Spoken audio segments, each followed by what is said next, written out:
Welcome back. Tuesday edition of Silver and Black Today, an Odyssey original podcast where we talk nothing but Las Vegas Raiders. And of course, the aftermath of what was just a horrible performance by the Raiders, 24-0 losers to the New Orleans Saints on Sunday. We talked about it on the postgame show, and now we talk about it here on our Tuesday edition. And as we do that, always, myself and my partner, my co-host here, that is Maurice Moton, Moe Moton. He is the national NFL reporter for Bleacher Report. He's also a Raiders columnist at sportsnaut.com. Follow him on Twitter at Moe Moton, Moemoton as well. Also, belated happy Halloween. That was yesterday. It was a house of horrors in New Orleans for the Raiders.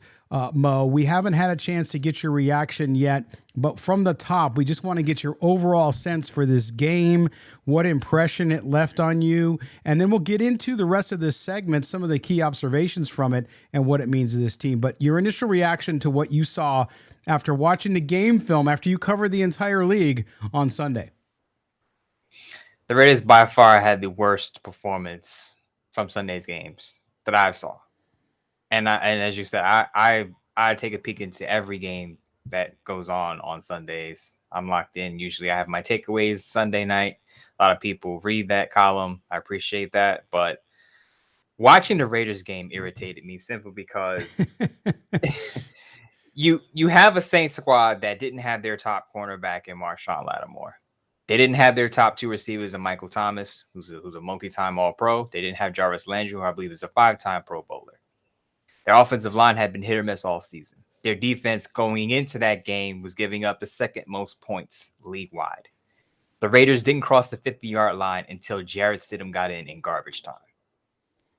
That tells you that the performance, I don't even have a word to describe it. I've seen people say it's embarrassing. I've used the word disgraceful.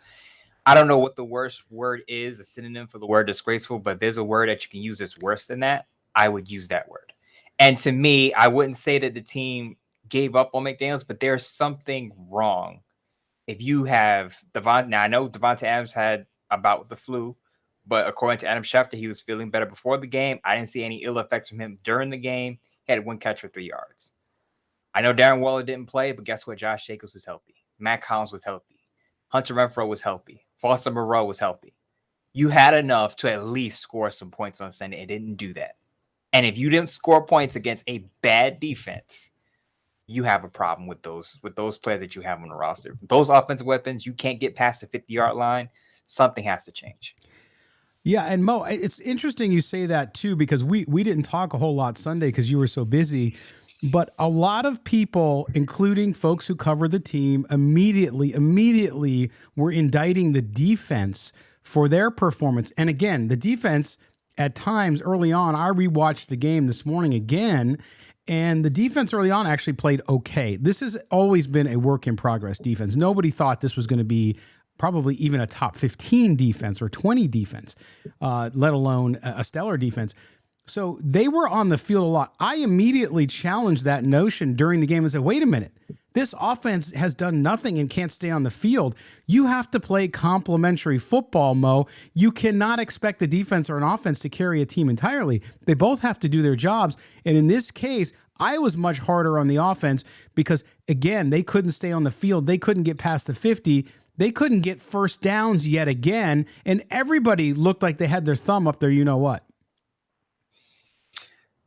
As some people would say, two things can be true. Yes, the defense didn't play well yesterday. You couldn't contain Kamara, who scored all three of the Saints touchdowns. He's the guy, when I'm guessing when you're in the film room and you're breaking down the Saints offense, he's the one guy you say, we can't let this guy take over the game.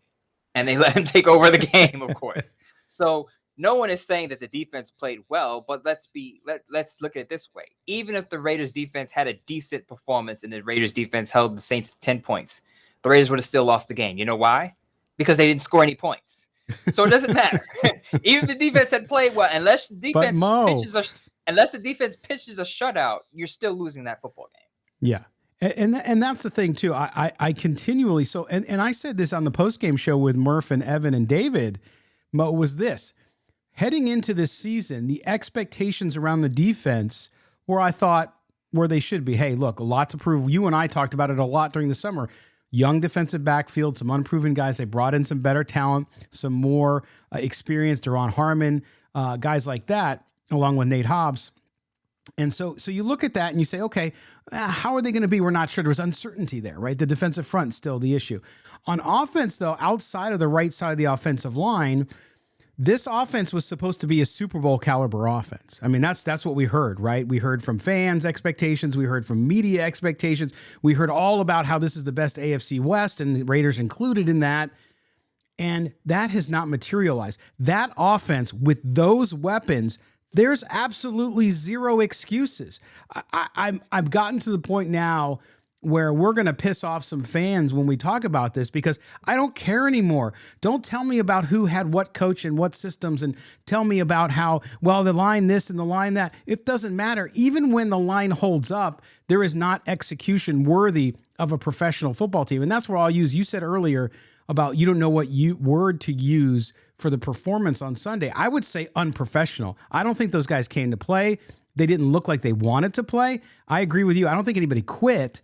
But certainly, I sent you a clip of Trayvon Moehrig on a play on the touchdown in the first half. It looked like he was jogging towards the end of that play. Now, I get it. A guy's going to there, but you want to see 100% effort. And I don't know what's going on. But as I said, it smells like a fish market in that Raiders locker room. Something just ain't right, Mo.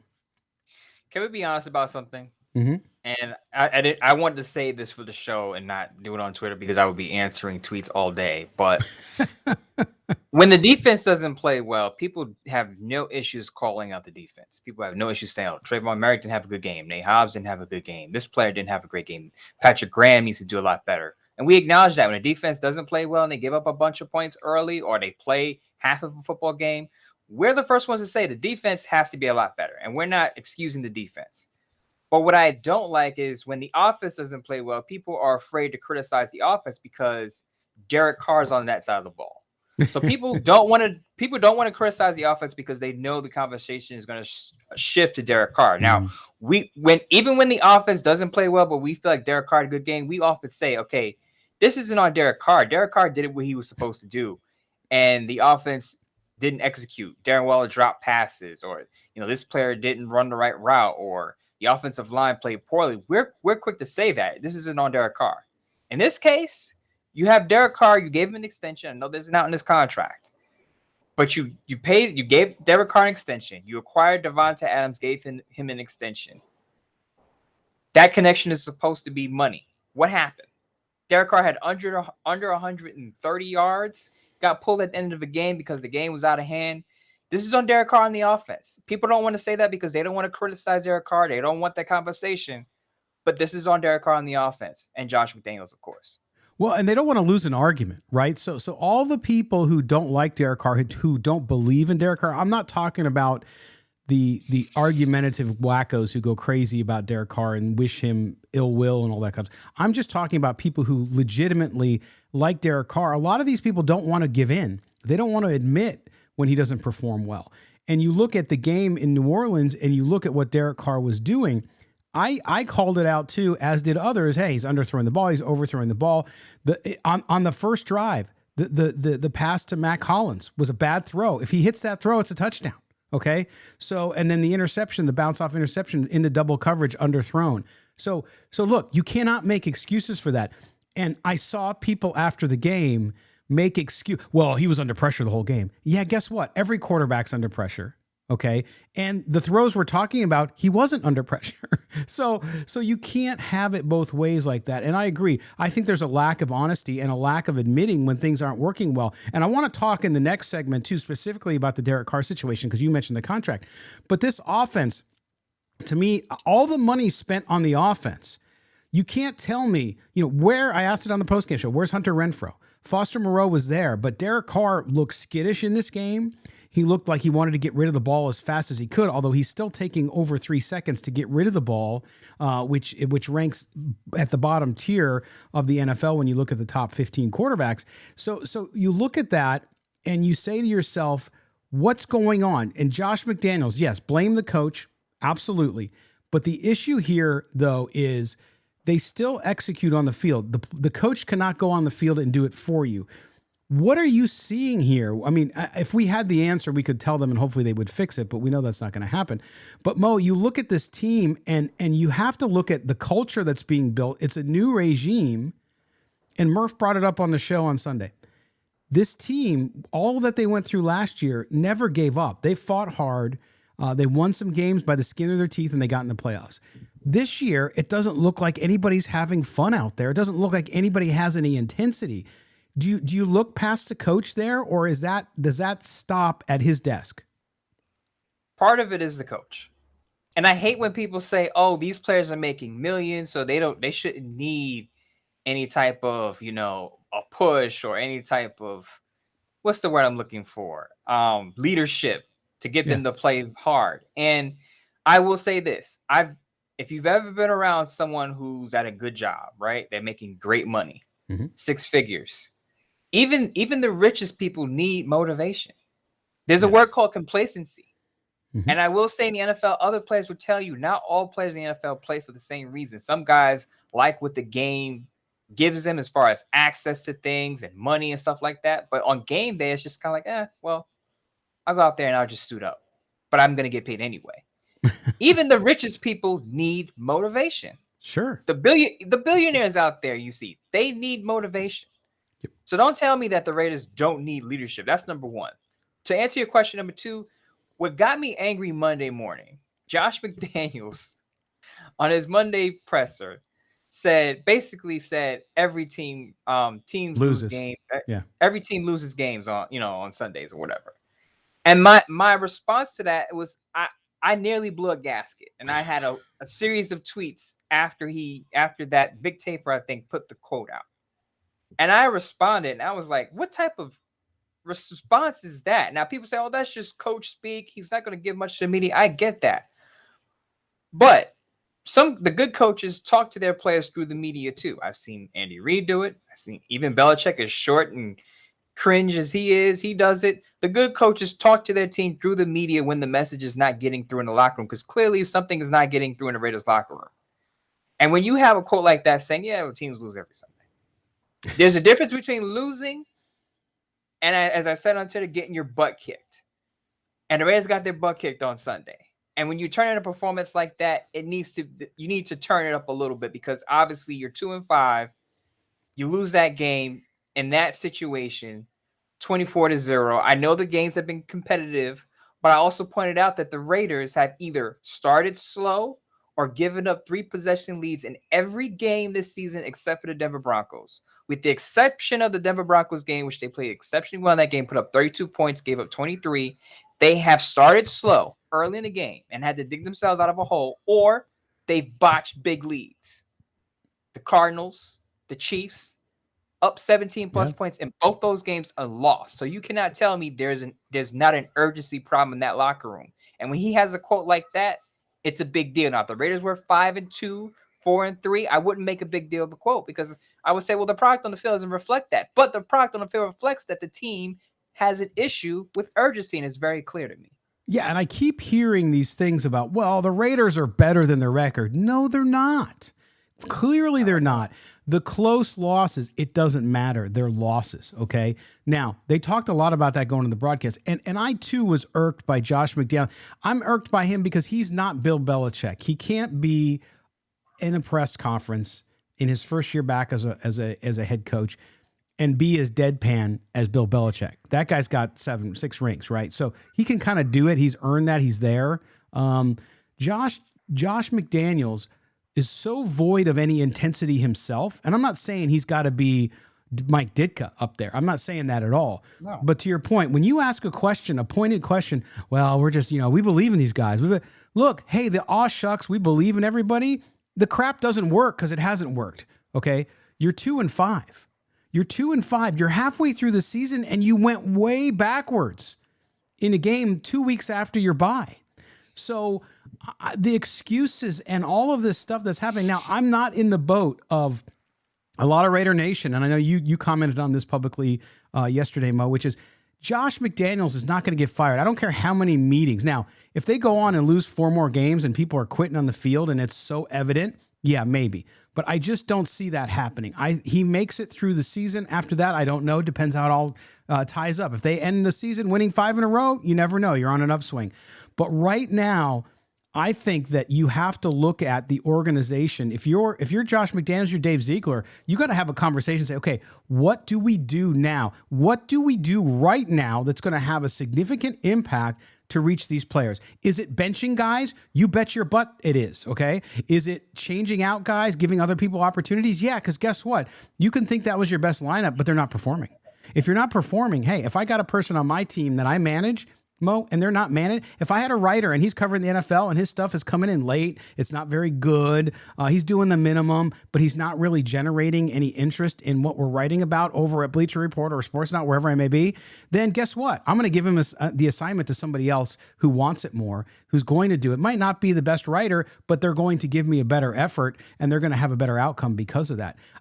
Is that where we're at now too? Do you think that as a coach, I don't get any signs from him he's willing to do that, but if it was me, that's what I would be considering. I said it after the game Sunday. The Raiders have to change something. You cannot keep the status quo after that performance in that spot. And again, people are going to go back and say, well, they've been competitive up until that point. Every game up until that point was close. My response to that is, when you drop down to 2-5 and you give that type of performance, you have to do something. You have to shake it up, because there's no way you get up to the you go down 24-0, you lose 24-0, and then you get to the podium and go, well, every team, teams lose games all the time. That's just not the response that you need for a 2-5 team that had playoff expectations. Now, if you weren't expected to be much, if you were expected to be a 4-13 team, a 3-14 team that's rebuilding, I get it. But you didn't bring Devontae Adams, Chandler Jones, re-sign Derek Carr to an extension, give Max Crosby an extension, give Hunter Renfrow an extension, give Darren Waller an extension, to go, oh, shucks, it happens. We lose games every Sunday. You had a clunker. We'll be fine. We're past that point now. If you had dropped down to 4-3, 3-4, I would understand.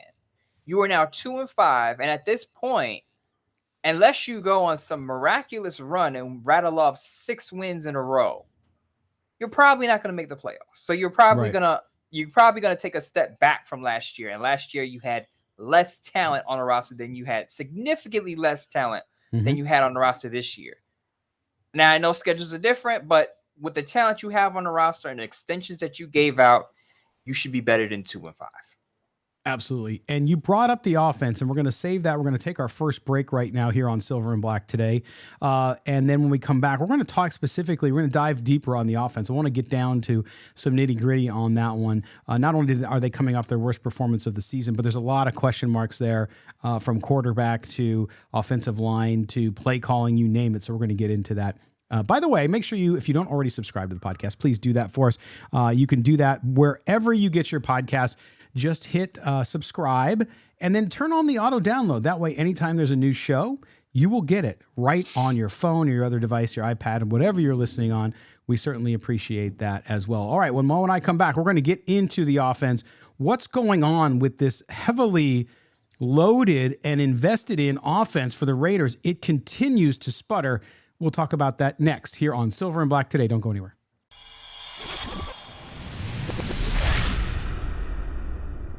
Welcome back. Silver and Black today, an Odyssey original podcast. Thanks for being with us in what was a rough weekend for Raider Nation, which continues to be a rough season yet again for Raider Nation out there. No one I feel worse for than the fans who are so passionate and love their team more than any other, I think, in sports. Moe Moton, Scott Gulbransen back with you. And Mo, we're going to jump in. We talked a lot about the offense in the first, but I want to devote a whole segment to this because when you look at this offense, we from the very get-go called out, and this isn't about getting credit. It's just, it was well known. It was obvious that the offensive line was going to struggle. Then we heard from Josh McDaniels. You and I have made fun of it to a certain degree. We thought maybe the last couple of weeks, maybe they were proving us wrong. He wanted an 8-man rotation, said they had plenty of offensive linemen, plenty of depth, he said, during camp, right? And then we see them go out against the Chargers, not play well first couple weeks of the season. The last 2 weeks, they play some good ball against the Chiefs a little bit, and then the Texans, of course, who are not a great team, they seem to put things together, and we saw some improvement there. And we thought, boy, some of these young players are like Theo Munford and, of course, Dylan Parham on the left side. We thought these guys might be proving us wrong. And then we saw what happened on Sunday in New Orleans. They struggled again, although I don't think they played as bad as everyone thinks they played. And I want to see if you agree with me on that. As far as the offensive line, I mean, watching the game back, I'm not gonna lie to you, the offensive line was pretty bad to me. If you watch Colt, can we be honest? Can we have an honest conversation about Colt Miller? Hey, Mo, we're in the zone of comfort and honesty here. We talk honestly here on Silver and Black today, which is why some people don't like the show. Colt Miller is a really good offensive tackle, but he has games where he doesn't look so good. He's not a Pro Bowl, All-Pro tackle, because I remember that discussion came up this past offseason, the past couple off seasons, that Roquan, that they were saying that Colt Miller is a Pro Bowl, All-Pro tackle, and I paused for a minute. I said he's a really good tackle. He's a BB plus tackle, just like Derek Carr's a BB plus quarterback. They have, for the most part, they're pretty good, but when they're not good, especially when Colt Miller plays against the Chargers, he has to go against Joey Bosa. Yeah. It's not good. He didn't have a good game on Sunday against the Saints. As far as how I feel about the right tackle rotation, I just feel like the Raiders are mishandling that. I just think they should just give the job to Mumford and let him run with it, because to me, you don't build chemistry by having guys in and out of the lineup, even though it's two guys switching back and forth. Now, Parham had a big penalty. Raiders had momentum at one point in the game. Parham set them back with a penalty. He's a rookie. He's learning on the job. Alex Barres, who I've mentioned a million times on this show, gave up a sack and some pressure. So if I were to grade the offensive line, I would give it a D-. I thought the offensive line struggled, and I think that was part of why Carr was skittish in the pocket. Now, I'm not excusing Carr. He had a terrible game too, but the offensive line didn't do him any favors. But to your point, we talked about this in the offseason. The Raiders basically trusted their coaching staff to develop an offensive line that a lot of people on paper felt like needed some help, and they decided not to do that. And now they're paying for it. For a while, the Raiders' offensive line had overachieved, and it fell apart on Sunday. And that's what happens when you have an offensive line that isn't very good. Eventually, it's going to regress back to the mean, and they're going to be what they are going to be, which is a subpar unit. Yeah, and I think what I meant by I didn't think it did as badly as everyone thought it would. You gave it a D-. I might give it a D+, I guess. That's maybe splitting hairs. But I thought there were times when maybe Carr was skittish because they had done something terrible on the play previous, and then he was spooked by it, right? He gets spooked by it. And we've seen that before in his career, and I think that's what happened. But I want to throw this out at you, Mo, since we're in the honesty bubble, and we're letting it all hang out here on Silver and Black today around this Raiders team this year and the disappointment we've seen. I'm having a hard time believing that Josh McDaniels and also Dave Ziegler went into this season actually believing that offensive line had enough talent for this team to be a playoff run contention team. And if that's the case, then what were they holding back for? What were they deciding that, we're going to give money to these core guys, but we're not going to spend money on the offensive line? I guess I'm trying to give them the benefit of the doubt that they wouldn't be that clueless to understand that in the NFL, you have to win on both sides in the trenches. And so if that's the case, are they thinking about the future? And then maybe was this more of a transition year than they let on?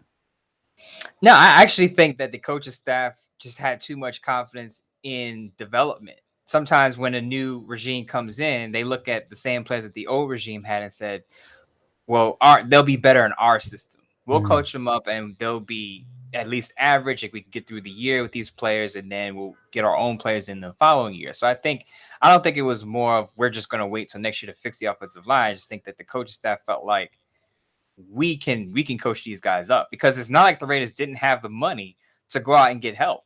We've been screaming. How many times have we mentioned Darrell Williams' name on this show? Nate Solder,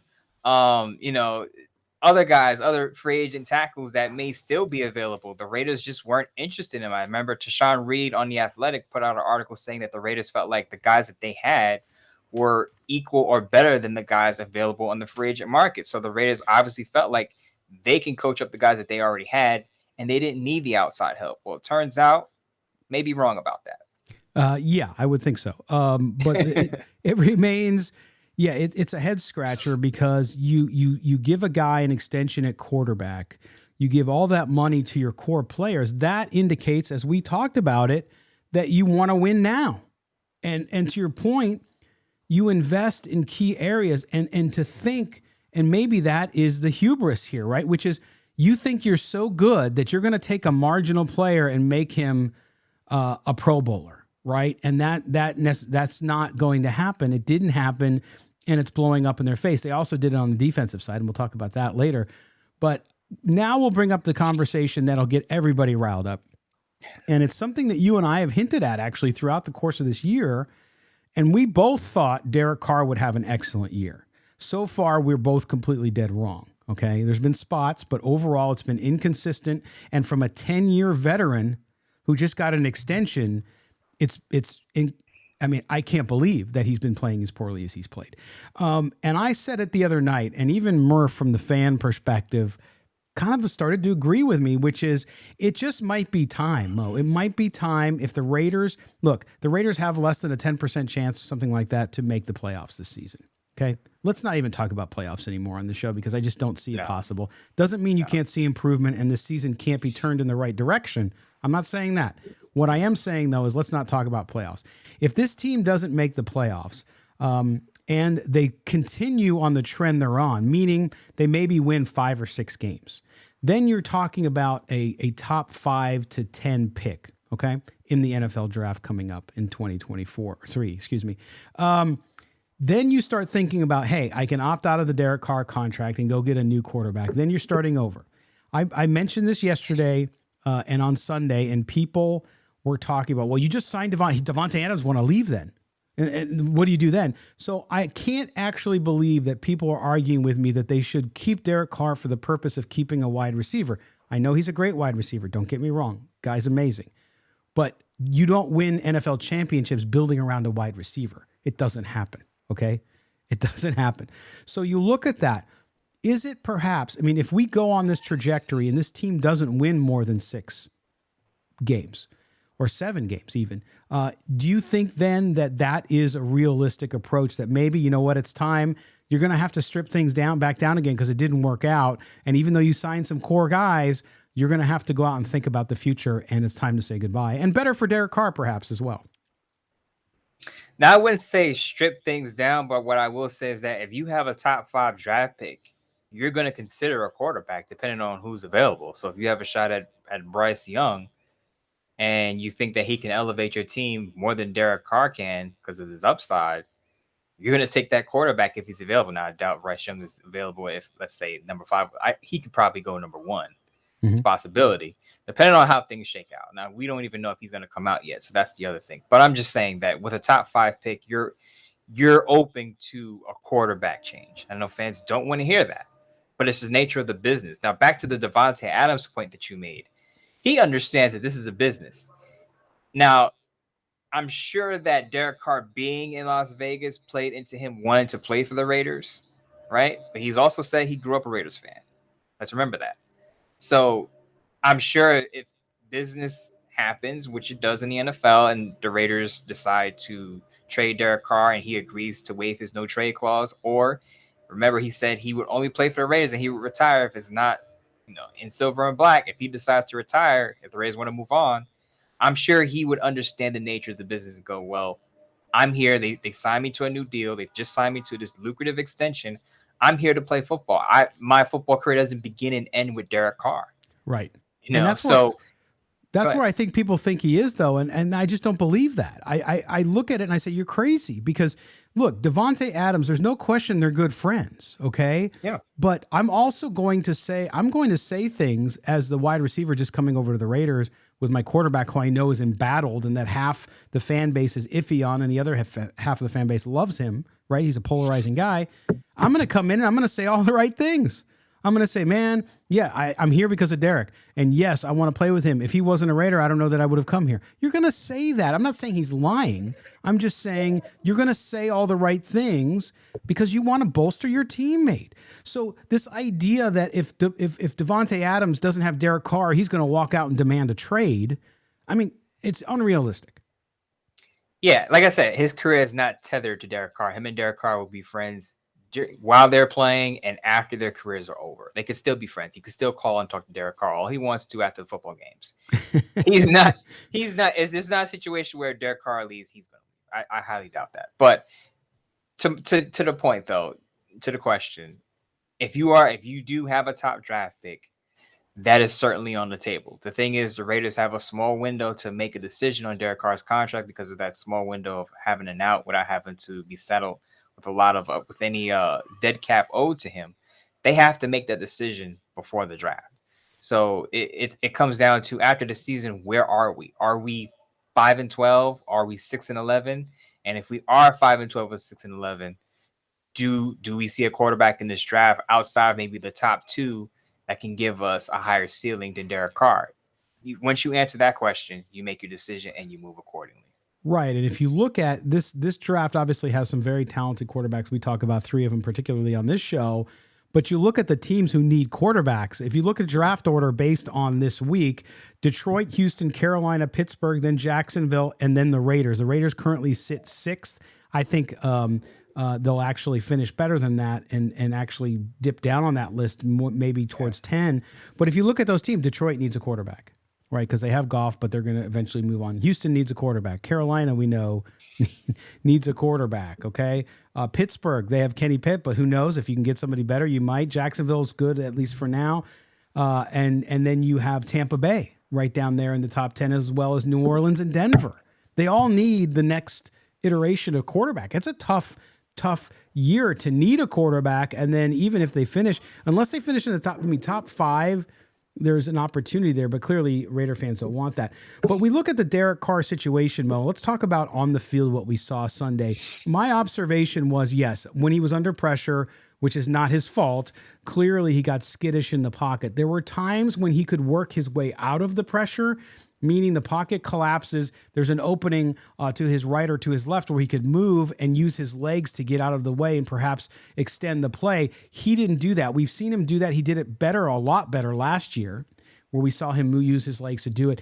He seems to be back in 2020 mode where he just wasn't able to do that or doesn't want to do it, stays in the pocket, ends up taking more sacks, more pressure, or he dumps the ball off quickly just as an outlet because he needs to. Yeah, so I think part of that is when you feel the pressure bearing down on you, Derek Carr is a human. So he understands when his offensive line is having a bad game and he just has to either get rid of the ball or throw it away. That play, that weighs on your psyche. That weighs on your mind when you understand that you're under duress on most dropbacks. So again, that's not an excuse for Derek Carr, but again, that's just the human nature of the football game. And I think I think it was Joey Bosa who said this. He said, once you hit Derek Carr early and often, he's gonna fall apart, basically. And I'm paraphrasing there. But that's basically what he said. And a lot of Raider fans took umbrage with that and go, oh, you calling Derek Carr soft. And it's not about calling a player soft. I think most quarterbacks are like this. If you get to him early, that clock starts to speed up in the head, and they think sometimes they'll anticipate pressure that's not there. I mean, I remember Jack Del Rio said this about Derek Carr years ago, that sometimes he anticipates pressure that doesn't exist. You remember Sam Darnold got made fun of for saying that he was seeing ghosts in the pocket one year early in his career. And I would say he's not the only one. Players are not going to outright say that I'm seeing ghosts in the pocket, but they anticipate pressure when they're getting hit. And sometimes it's premature or it's not really what they think it is. So in that game Sunday, when Derek Carr knew he was under fire for most of it, he understood, like, okay, I'm not discombobulated, but I had to do something with this football. It may not be the best decision, but it's better than getting hit by Cameron Jordan and Omayata and those guys on the front. So yeah, that plays into it. The Saints got to him, and it turned out to be a bad game for him. No doubt. So, well, let me ask you this question as we go to the break here on Silver and Black today. At what point do you look at the Derek Carr situation? I am under no point of view here that says that they would do better with Stidham at quarterback. I'm not one of these fans who say instantly go to the backup. The backup quarterback is always the best guy in the world, right? Because it's a different option. People want to go to it. But the way Derek Carr is playing, yes, his offensive line broke down for him this past week, but he's not been good either. So at what point do you start to think, if you're the coach, like you said, you got to change something, right? I think he would be the last thing to change.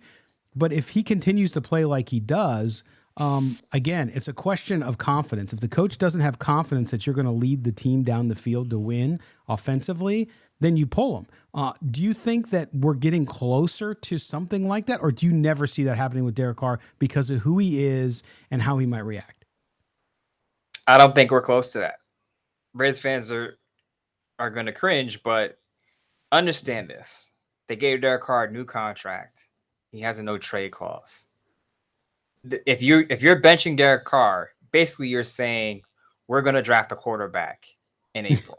Yep. Because you're not going to win as many games with Jarrett Stidham. I know some delusional fans want to believe that Jarrett Stidham will do a better job than Derek Carr because Jarrett Stidham knows Josh McDaniels' system. You know what Jarrett Stidham doesn't have?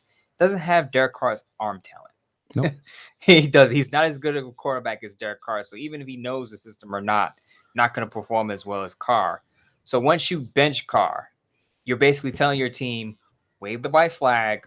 We're probably going to win 4 or 5 games. We're going to draft a new quarterback in the offseason, and we're going to start over at that position. Now, I think it happens if the Raiders get to the end of the season. They're nowhere close to the playoff picture. Let's say late December around Christmas, and they're nowhere near the playoff picture, and there's no hope for them to make the postseason. At that point, then you start to say, okay, let's go with Stidham. Our record is what it is. We struggled this year.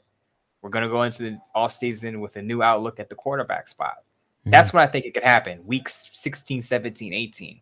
It's not going to happen now because even though you're 2-5 and the playoffs look like a far distant hope right now, it's still the middle of the season. We haven't even hit Thanksgiving yet. They're not going to turn to the backup at this point. Usually when a team, and I said this on Twitter on Monday, usually when a team has a performance like the Raiders had on Sunday against the Saints, the first thing they do, they make roster changes or they fire a position coach. The Lions just fired their DB coach, RB Pleasant on Monday. Guess what? The Raiders give up the second highest completion percentage to quarterbacks. They're behind, guess what team? The Detroit Lions, who have an atrocious secondary. So the first thing that can happen for the Raiders is they fire their DB coach.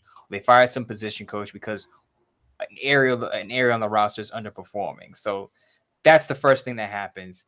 And then if the offense continues to struggle after the Saints game, then you'll probably hear talk about Josh McDaniels giving up play calling duties to Nick Lombardi. Those things happen first before you hit the red button on your quarterback or fire your head coach. That's usually how it works out. Great segue, because when we come back, Mo, I want to talk a little bit about the defense. We'll talk about Josh McDaniels, too, and what he might need to do outside of the position coach. But I also want to talk to, I think some of us maybe overestimated, and that was Patrick Graham. Patrick Graham's defense overall has not been good. There's been a lack of, I think, improvement in some areas. How much of that is Patrick Graham? So we'll talk about that when we come back here. You're listening to Silver and Black today, an Odyssey original podcast. Do us a favor. Make sure you subscribe wherever you get your podcasts. Just hit subscribe, hit the auto download so you never miss a show. Mo and I will be back right after this message.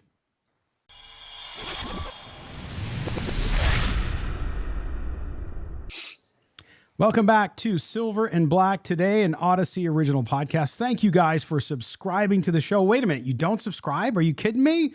If you don't, make sure you hit subscribe and put on the auto download and help us make sure that you get the latest and greatest of Raiders information here from us. He is Moe Moton. He is the national NFL writer at Bleacher Report, covering the entire league, and he also writes a Raiders column up on sportsnot.com. You can follow him on Twitter at MoeMoton. You can follow me at LV Gully, the show SNB Today, and we are an Odyssey original podcast. Okay, Mo, we talked a little bit about position coaches maybe being the first ones to walk the plank off the SS Raider that is sinking fast. But let's talk about the defensive side of the ball first, and that is Patrick Graham. I'm giving him an F for the year. This team has really struggled. I know it's struggled in points. We've seen the one big acquisition, I say the big acquisition, and that was Chandler Jones. Of course, the other acquisitions, Deron Harmon, a great one, actually. I think a win there from Dave Ziegler. Rock Ya-Sin is inconsistent, but shows flashes here and there.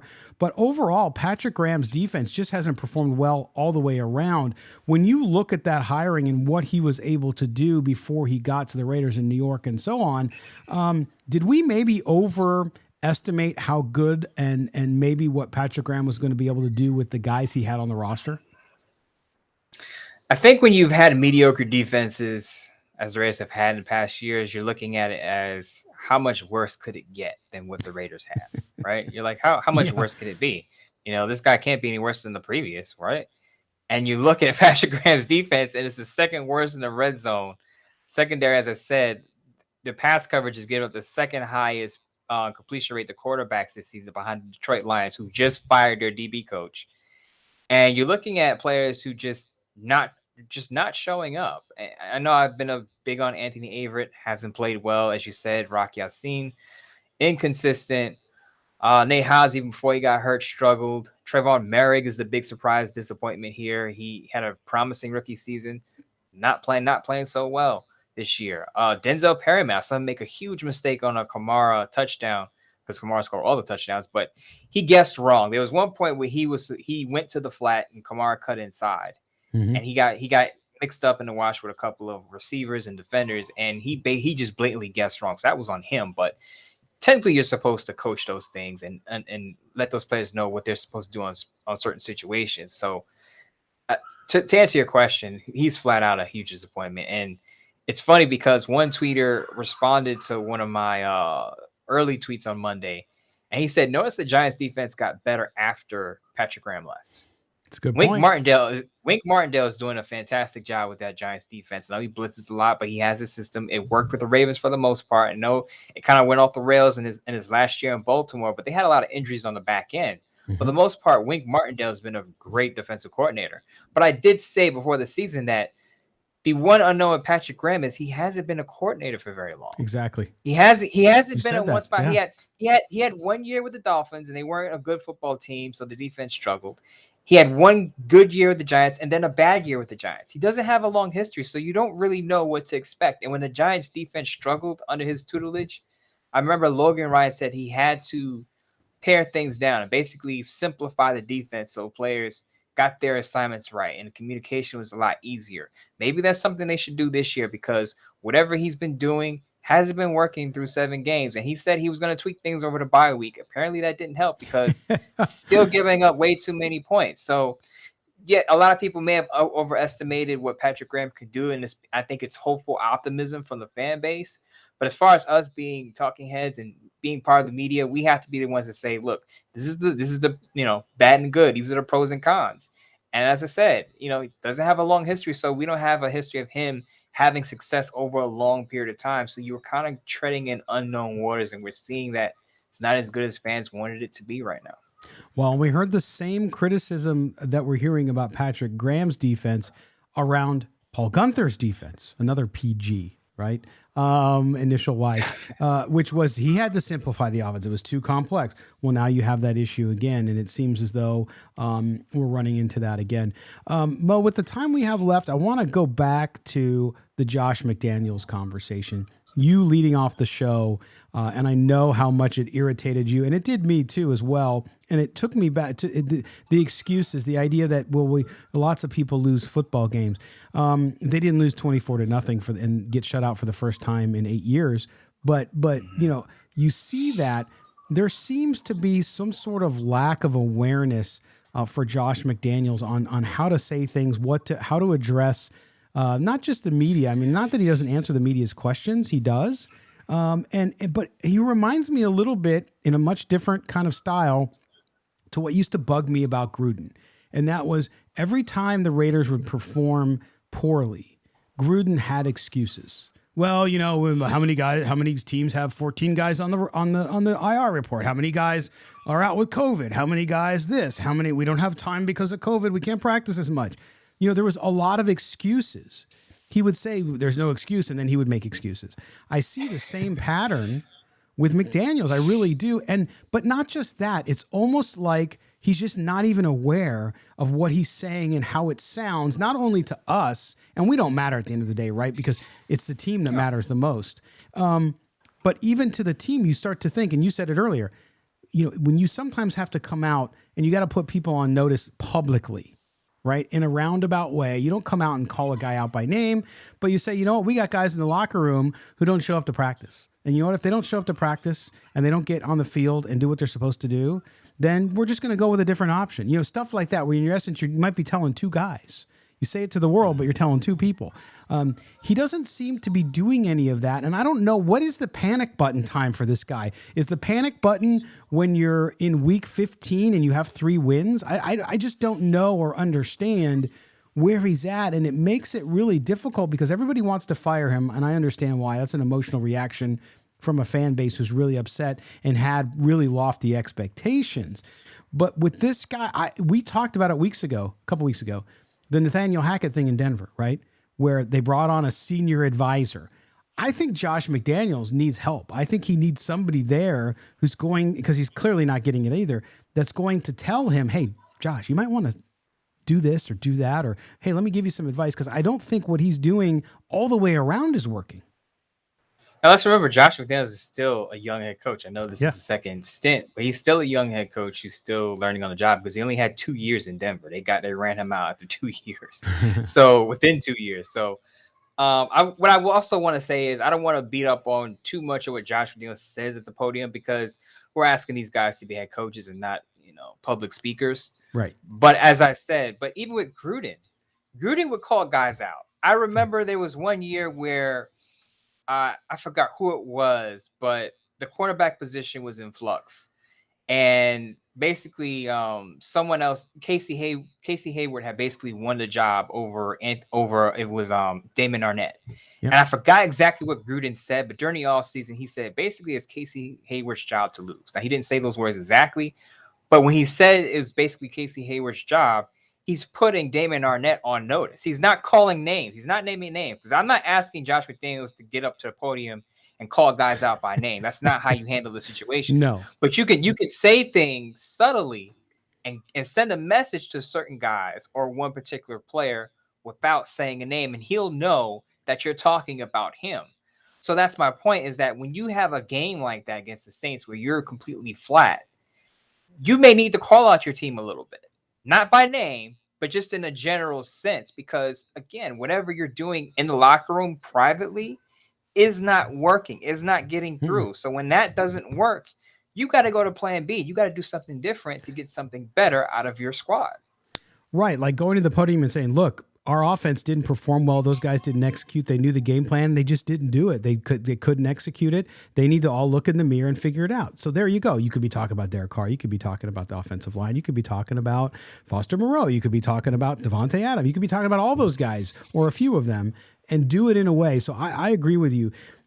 And I know he's a quote unquote young head coach, technically, to your point. He doesn't have a lot of experience. But at this point, we, of course, saw the salacious, he's in a meeting with Mark Davis, right? Which you expect that. Look, if you have an active owner, and John Middlecuff said, hey, Mark Davis used to get in position faces, or in the face of position coaches on plane rides in the old days, and talk about and have discussions with them. So his dad used to do the same thing. So I don't see it as unusual, other than it's not acceptable, and the owner's telling the coach it's not acceptable. So again, the idea that he's going to get fired, I think, is ludicrous. But beside that, if you're Mark Davis now, let's talk about this. If we're in the honesty bubble, Mark Davis has overseen all of this. He did a mea culpa a couple of years ago as the team was moving into the new stadium, and he said, "Listen, there were times when I didn't know about football and I didn't tap in the right people. Now I'm tapping into the right people. I'm asking the right people questions. I know what I don't know." He obviously got advised on hiring the two people he hired with Dave Ziegler and with Josh McDaniels. So people are starting to then now look at Mark Davis and say, here we go again. He picks a coach, picks a GM, and we're right back in the same situation. How much of this organizationally does it, I should say this, does it start to get fidgety for the organization if this continues? Does Mark Davis lose his resolve and move on. He's not going to do what his dad did and fire somebody on the tarmac. I get that. But is he going to perhaps rethink his decision, or is this a Dave Ziegler decision, really? I think it starts with Dave Ziegler because he is the GM. The problem is Right. Dave Ziegler and Josh McDaniels are friends. They go back to John Carroll College, I believe. Mm-hmm. I think it's in Ohio. So Yep. they're familiar with each other. They have a friendship. So it's hard to fire your buddy. But then again, Paul Gunther and John Green, I believe, were buddies. So sometimes you have to fire your friend. Yeah. It's a results-based business. They know it's not personal. It's business. So that decision, I think, comes down at the end of the season. Where are the Rays at the end of the season? Because again, we're still in the middle of the year. I know they're 2-5, doesn't look good, but we're not even at the halfway point realistically. I mean, halfway is next week, but you're going to wait till the end of the season to see where this team ends up before you make a decision to fire a head coach. Because I said this weeks ago, firing head coaches off the cuff hasn't worked for the Rays in the recent past. No. So you see where it ends up first, and then you make a big picture decision. You don't make a spur of the moment, knee jerk emotional response. A lot of fans want to make, and I get why they want to make that decision because they've seen a lot of this mediocrity before, and they're seeing signs of it again. So they're like, get it out of here before it gets worse. So I totally get the fans on that. But from a business perspective, from Dave Ziegler's perspective, from Mark Davis's perspective, you just hire these guys. This year, you're going to ride it out for at least 1 year. He's going to be the head coach race for at least 1 full year before they make a big picture decision to change direction again. Because again, once you change head coaches, then you're talking about a new system because he's also the play caller. You're talking about maybe new players because the new head coach has a different vision. So constant change is not good. With the Raiders, the Raiders situation right now isn't good, but neither is constant change. So you wait till the season ends, and then you reevaluate the situation all over again. Yeah, and you have to hope for not only the fans but for the team that they start to find it and turn it around. The playoffs might be off the table, but if you can still salvage the season with a winning record or getting as close to 500 by the end of it that you can, maybe come up with a couple big wins. Maybe you win against the Chiefs. Maybe you beat the Chargers. Maybe you beat a team, the Rams, whoever it may be, just to kind of give yourself some of that good feel and say, hey, we are progressing. If you're progressing, that's the point. If they would have lost to New Orleans 24-21 because of a late game play that resulted in a long field goal, then you walk away from it not feeling so bad. It's the way they lost, the way they played, and the way that the effort seemed to not be there for this Raiders team that really was disturbing. But we'll see how it all goes. We'll have the opportunity in Jacksonville. One quick point I'm going to make, and this tags along with what Josh McDaniels said about teams lose on Sundays, teams lose games all the time. It goes back to my point about urgency, and that was my problem with his quote, and that was my problem with this Raiders team is that fans can see that there's something missing here, and I think it's urgency. Mm-hmm. And Derek Carr, after the game, said, I think it was Vinny Bonsignore of the Las Vegas Review-Journal, asked him, what do you want to see in the Raiders' response after a loss like this? And he said more urgency in the meetings, practices, etc. And here it is again. We're talking about meetings, practices, etc. Why isn't there urgency to begin with? You're 2-4 going into that game.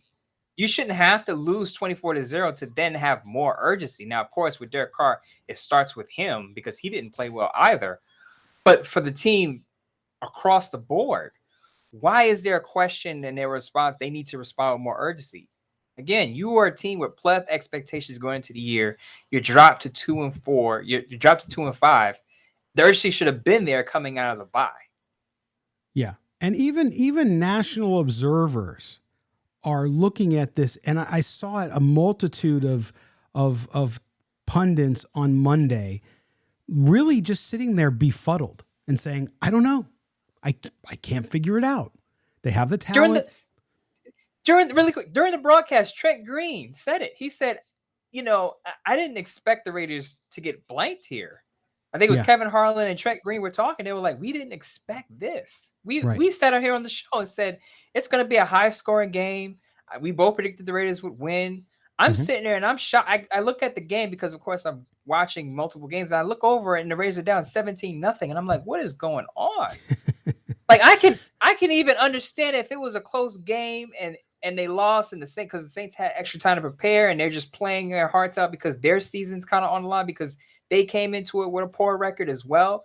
I can get that. But for a Raiders team to go out there, and I understand it going to a different time zone, I get that.